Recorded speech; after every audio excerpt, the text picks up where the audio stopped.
Hello everyone, I am Adam and welcome to the Vintage Sanctuary.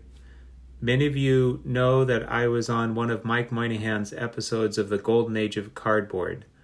This was the episode that aired on June 1st, 2022.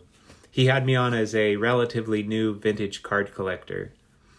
And during that episode, I asked him to give me some recommendations.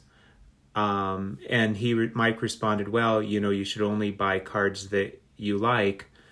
And I said, absolutely. If you give me some recommendations, I'm pretty sure there'll be some on that list that I like. And so, I'll go after at least one card within the next couple of months. That was what I told Mike. Well, I have obtained, that card, and I may go after some of the other recommendations as well. And by the way, I not only got recommendations from Mike, but his followers, many of them left me recommendations commenting on his episode. And so I have recorded all those recommendations as well, and am going through them to decide, which cards I will pursue out of those recommendations. So thank you, everyone.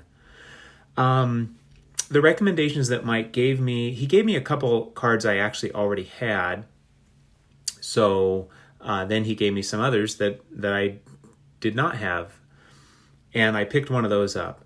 The recommendations that he gave me were the 1954 Topps Ted Williams, either number 1, the first in the set, or number 250, the last in the set. And he asked me if I had any Roy Campanella, and I said no. I don't have a single Roy Campanella, still don't. I guess that's giving something away, isn't it? There's a lot of sets. Like, I think I really am going to love 1965 Topps, for example, but I still do not have a single card from that set. But, it'll come in time. I just don't want to go out and buy one to buy one. I want to wait, prioritize my spending, and wait until the right graded card comes along. So he recommended the 53 Topps Roy Campanella as well as the 51 Bowman Roy Campanella.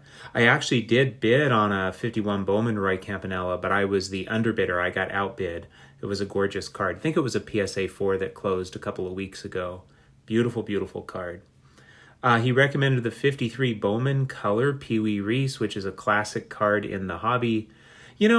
I'm not sure I think that card's that great. Maybe I'm going to get kicked out of the vintage card collecting community for saying that, but it just seems kind of like a small image.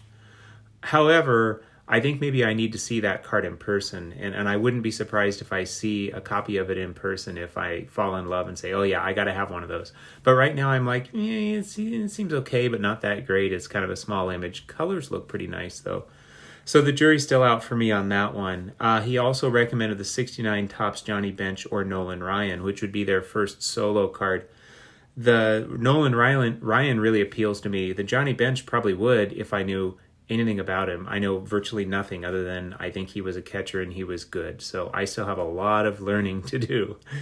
And then a lot of other, as I mentioned, a lot of his other subscribers gave recommendations. I won't go through all those. This video would get way too long. For example, just one example, John Mangini, Pepino Man, and I think maybe another person or two recommended the 57 Topps Big Clue, Ted Kluszewski, the sleeveless Ted Kluszewski. And I'd like to pick that card up at some point for sure. All right, well, let me show you what I did get. Let me turn this camera around so you can take a look. I got the 54 Topps number 1 Ted Williams. I got this card because I'm hoping to eventually complete at some point a Hall of Fame run of 54 Topps.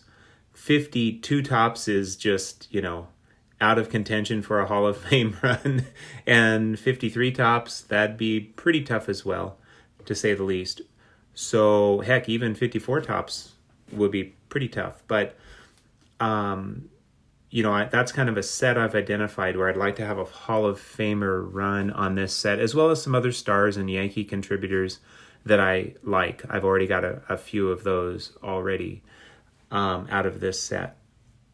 And notice this card is kind of off center, but, I got to thinking, I would have been willing to get a better centered card and give on some other, other grading factors such as maybe a little bit of wear on the corners, that sort of thing. But I got to thinking, I'm also willing personally to give on centering if the card is strong in other ways.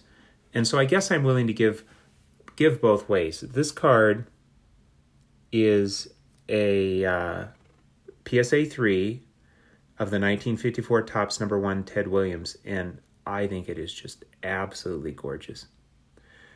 And the reason I was willing to give on centering was basically because I said, hey, at the 3 grade level, something's got to give.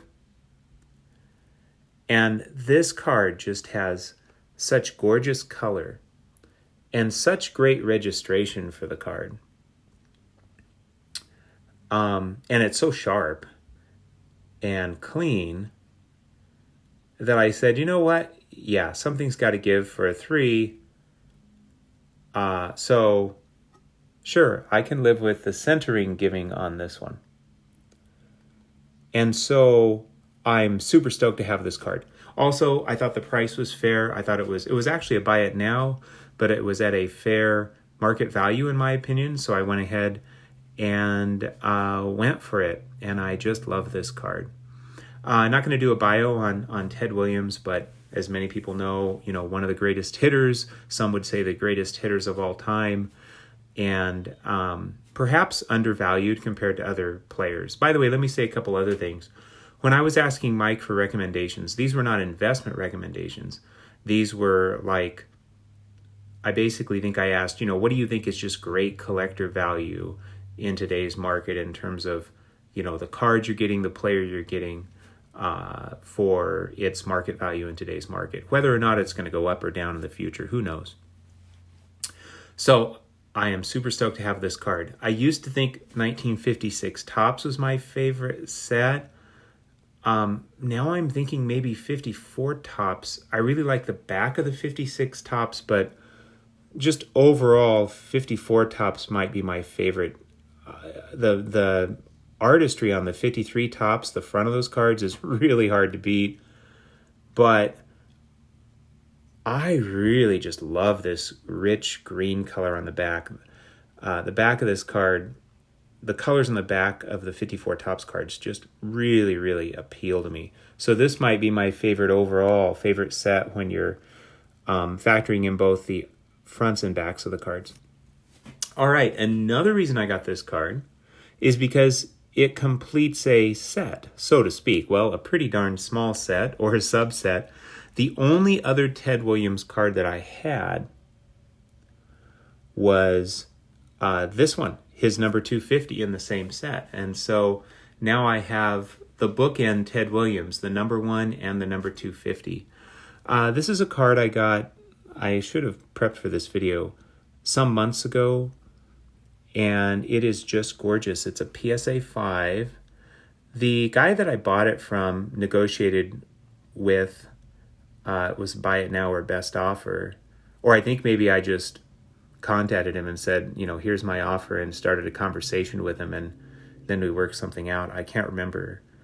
But he said he had this card in a PSA 8 OC off center, and when he cracked it out and sent it back in, got rid of the OC qualifier, but it came back a 5. And wow, what a gorgeous card. It's off center, top to bottom, off center to the top. But other than that, this thing is just screaming gorgeous. I probably overpaid a little bit for it, but that's okay. I mean, well, I wish I wouldn't have, but I absolutely love the card. I'm not going to sell it now just because I probably overpaid for it. I think that would kind of be silly, and I don't think that would do me any good.